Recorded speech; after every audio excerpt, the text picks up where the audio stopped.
The Congress of Igbo Leaders UK cordially invites all Igbo leaders of all communities, associations, clubs, and societies to our quarterly Igbo Leaders meeting taking place at the Embassy Restaurant, Deptford, SE10 8DA. The time is 2 to 5 p.m.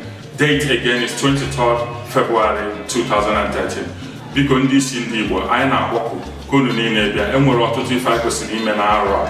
Ka anyị niile nọkọ ka ụmụnne gbaa nkata mara ife niile anyị ga-eme n'arọ a sị na anyị kọọ mamịrị ọnụ ọgbọ ụfụfụ. Biko unu echefuna 23rd of February 2013. Time again 2 to 5 p.m. Biko bịanụ n'oge maka ndị si ọtụtụ ebe a bịa ka fa naruo unu n'udo. Daalụnụ. Chukwu gbaa unu.